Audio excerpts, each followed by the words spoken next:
And welcome to this explainer on diabetic nephropathy. Hey everyone, and welcome to this explainer on diabetic nephropathy. If you're a medical student gearing up for your board exams or, getting ready for those clinical word rounds, you are absolutely in the right place. Today, our goal is to take this super high-yield topic and make it crystal clear for you. We're going to build your understanding step by step, starting from the microscopic pathology happening deep inside the kidney, all the way up to the practical, everyday clinical management of the patient sitting right in front of you. Let's get started. Okay, let's dive right into this with a number that should instantly grab your attention. 537 million. That's the number of adults currently living with diabetes globally, according to the International Diabetes Federation Atlas.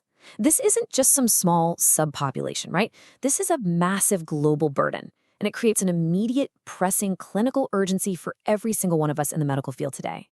And here's why that massive global number matters so much for nephrology specifically. An alarming 40% of those diabetic patients will eventually progress to develop diabetic nephropathy. For your exams, this is a vital statistic to lock in. Nearly half of all patients dealing with chronic blood sugar issues are going to face serious kidney complications. And to drive the severity of this home even further, diabetes is literally the root cause of 50% of all end-stage renal disease or ESRD cases worldwide. Basically, when you see a patient requiring dialysis or a kidney transplant, half the time, the original culprit was diabetes. So, here's our mental roadmap for today's explainer. We're going to systematically cover the global burden, the pathophysiology, the clinical stages, diagnosis, and finally, treatment. All right, starting off with Section 1, Global Burden. Looking at the global impact, it's really important to note that type 2 diabetes drives the vast majority of these cases globally, which directly parallels the rising diabetes epidemic we're seeing in our clinics. But here is a super high-yield clinical pearl for your board exams and ward rounds. We call this the 10-year rule. In type 1 diabetes, the very first sign of kidney trouble, which is microalbuminuria, typically appears about 10 years after the onset of the disease.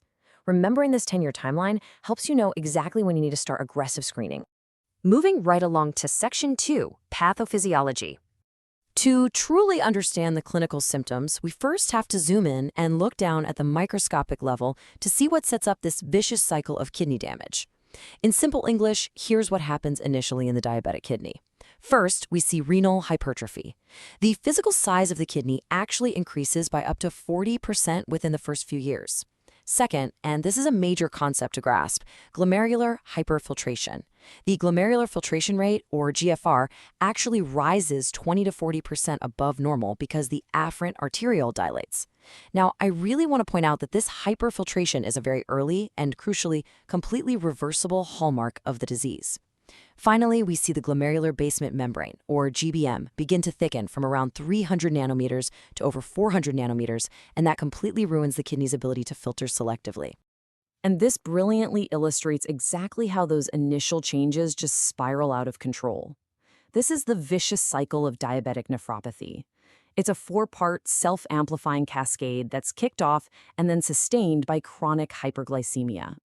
Let's walk through these 4 steps slowly and methodically, because this is absolutely critical for understanding your pharmacology later. Step 1, advanced glycation end products, or AGEs, are formed. High glucose basically binds to proteins and cross-links collagen right in the glomerulus. Step 2 is oxidative stress. Reactive oxygen species overproduce and physically damage the delicate podocytes and mesangial cells. Then, Step 3, PKC, or protein kinase C, activation. This triggers a massive wave of inflammation and fibrosis. And finally, Step 4, TGF-beta is released, which acts as a powerful promoter for mesangial expansion. This ultimately results in permanent glomerulosclerosis, or scarring.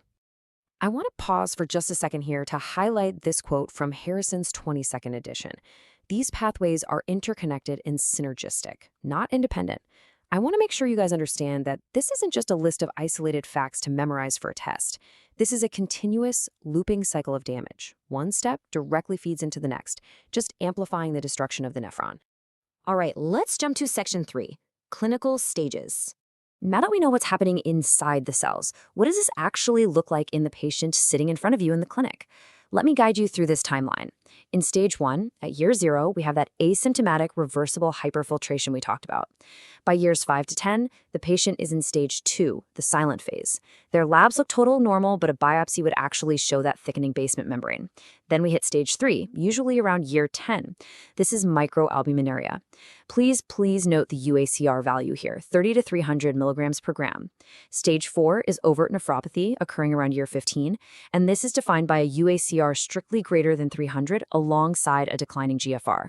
Let me tell you, those UACR values for stages 3 and 4 are absolute gold standard exam questions, so definitely lock those in your memory. Finally, after 20 plus years, untreated patients reach stage 5, end-stage renal disease. Here, the GFR drops below 15, and renal replacement therapy is officially required. Which brings us to section 4, diagnosis. So catching this disease in stage 3, the microalbuminuria phase, is our absolute primary clinical goal, because at this point, it is still reversible. So the crucial point is that you cannot diagnose early diabetic nephropathy with a physical exam alone. As you'll see, laboratory evaluation is the absolute cornerstone of early detection. Let's break down these essential lab tests in simple English. First up, the UACR, or urine albumin to creatinine ratio. This is your gold standard for screening. But remember, one positive test isn't enough. You actually need 2 out of 3 positive samples collected over a 3 to 6 month period to confirm the diagnosis. Second is the eGFR, which helps track progression. Now listen closely to this part. A rising serum creatinine is a late sign of kidney damage. It's highly insensitive early on. Relying only on creatinine to screen is a classic exam trap and honestly a big clinical mistake. Finally, the urinalysis. In typical diabetic nephropathy, the urine sediment is bland. If you start seeing active sediment like red blood cell casts, you need to be thinking about alternative diagnoses, not just diabetes. Okay, let's take a look at how this builds our clinical picture. This is the KDIGO classification visual risk matrix, and it's incredibly elegant. By combining the patient's GFR decline on the vertical axis with their rising albuminuria on the horizontal axis, you can instantly categorize their risk for progression. It goes all the way from low risk in the blue dots straight up to very high risk in the red dots. And now for our final section, section 5, treatment. Once we've diagnosed and staged the patient, we can use precise treatments as tools to break that vicious cycle of inflammation, oxidative stress, and hyperfiltration we talked about earlier.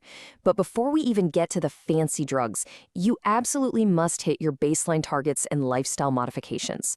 The HbA1c target should be less than or equal to 7% for most patients. Blood pressure control is paramount here. The target is less than 130/80. And let me warn you right now, monotherapy rarely achieves this. Combination therapy for blood pressure is almost always required in these patients. You also need to enforce salt restriction to less than 2 grams a day and strictly restrict dietary protein to 0.8 grams per kilogram per day. This really helps reduce the workload on those hyperfiltering glomeruli. All right, now for the pharmacology. Let's enthusiastically break down this incredibly high-yield table. ACE inhibitors and ARBs are your first-line ROS blockade. They specifically dilate the efferent arteriole, which directly reduces that dangerous intraglomerular pressure and proteinuria. Next up are the SGLT2 inhibitors, like empagliflozin. Guys, these are absolute game changers, reducing chronic kidney disease progression by a massive 30 to 40%. I really want to highlight that ROS blockade and SGLT2 inhibitors are the absolute modern cornerstones of saving your patient's kidneys. We also have nonsteroidal MRAs, like finerenone for reducing cardiorenal events, and GLP-1 receptor agonists, which are just fantastic for reducing both albuminuria and major adverse cardiovascular events. Look, if you take only one thing away from this entire explainer today, let it be this simple, punchy formula. Early detection, combined with SGLT2 inhibitors and RAS blockade, equals the undisputed cornerstone of diabetic nephropathy management. But, you know, the medical field is never static. We always have to ask, what does tomorrow look like? Can AI prediction and regenerative medicine actually stop end-stage renal disease before it even starts?